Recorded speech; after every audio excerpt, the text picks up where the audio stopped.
नमस्कार. सिटीच्या दुर्गाच्या या एपिसोडमध्ये तुमच्या सगळ्यांचं खूप खूप स्वागत.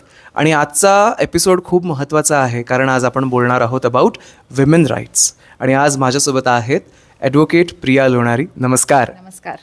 मला नक्कीच जाणून घ्यायला आवडेल की आजकालच्या काळात स्त्रियांचे हक्क त्यांना माहिती करून घेण्यासाठी काय काय साधनं उपलब्ध आहेत, काय सांगाल? ॲक्च्युली असं बघायला गेलं तर साधनं भरपूर आहेत. कारण जागरूकता एवढी वाढली आहेत महिलांमध्ये की they are already aware about their rights. So what we do is we provide them directions की आपण कोणत्या मार्गाने कसे आपले जे राईट्स आहेत त्याला आपण एन्हान्स करू शकतो किंवा त्याच्याबद्दल काय प्रेयर्स आहेत आपण ते त्याला सोल्युशन काय असतं ते आम्ही त्यांना प्रोव्हाइड करतो. ओके. पण तुम्हाला असं वाटतं का की कागदोपत्री असलेले नियम हे रिअल आयुष्यामध्ये तितकेच इम्प्लिमेंट होतात? कागदोपत्री जे आहे ते आपण कोर्टात वापरतो आणि जे रिलेशन्स मेंटेन करण्यासाठी असतं ते आपले पर्सनल रिलेशन्स आपण कितीपर्यंत मेंटेन करू शकतो without papers and with papers, ते एक कला आहे. एक महिला म्हणून मला तुम्हाला प्रश्न विचारायला आवडेल की कामाच्या ठिकाणी किंवा उद्योगधंद्यामध्ये महिलांना इक्वॅलिटी मिळवण्यासाठी कुठले कुठले चेंजेस करणं गरजेचं आहे असं तुम्हाला वाटतं? इक्वॉलिटी इज लाईक की आपण इक्वल पेमध्ये असू शकतो किंवा आपण जे एज्युकेशन जर लेडीज आणि जेंट्सचं एकत्र असतो तर अपॉर्च्युनिटीज असतात.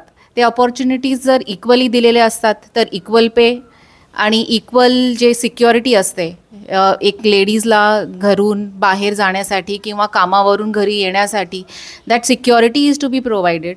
अँड लीव्स जे असतात, समजा एखादा मॅरिड वुमेन असेल, तिला जर she is pregnant and she is about to deliver, so for her एखादा घरून काम करणारा ती एक अपॉर्च्युनिटी प्रोव्हाइड करायला पाहिजे. तो I think it is slowly progressing because करोनानंतर आपण वर्क फ्रॉम होम बघतोच आहे. सो इट इज सजेस्टिव्ह के if the lady is pregnant तो you suggest her to work from home so that her security is maintain even financially and social security. घरगुती पातळीवर सुद्धा स्त्रियांचे मतं किती महत्त्वाचे ठरले जातात असं तुम्हाला वाटतं? अगेन मी हेच म्हणेल की आपलं जे एज्युकेशन आहे, आपण काय फायनान्शियल इंडिपेंडन्स आहे त्या लक्षात घेता आपलं किती फॅमिलीमध्ये किती सपोर्ट असतो, इवन नवऱ्याचा किंवा सासऱ्यांचा, ते तुम्हाला किती सपोर्ट करतात. आणि तुम्ही ज्या फील्डमध्ये आहे, समजा त्या फील्ड जर त्यांना जर ॲडवाईस हवी असेल तर नॅचरली ते तुमच्याकडेच वळणार. So equally that is important की तुम्हाला घरी किती महत्त्व आहे. असं पण आपण सांगू शकतो की it starts from home.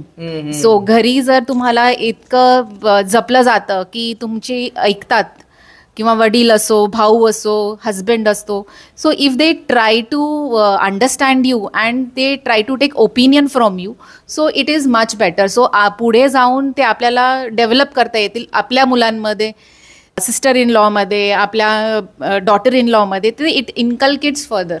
Okay. As a advocate काय वाटतं तुम्हाला की आपल्या सगळ्या या नियमांमध्ये अजून काय काय बदल करायला हवेत for betterment of women? Betterment of woman आता जे आहेत नवीन जे कायदे आलेत त्याच्या अनुषंगाने अजून कायदे येणे अजून बाकी आहे.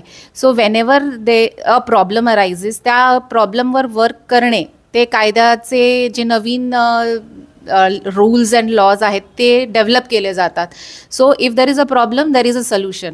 सो आता बदल असा आहे की प्रोटेक्शन फ्रॉम व्हायलन्स आहे, प्रॉपर्टीमध्ये राईट्स मिळालेले आहेत. तो इट स्लोली प्रोग्रेसेस. क्या बात आहे. Thank you so much. आज खूप छान वाटलं तुमच्याशी बोलून आणि सिटीच्या दुर्गामध्ये तुम्ही आलात. खूप खूप छान वाटलं. थँक्यू. Thank you so much.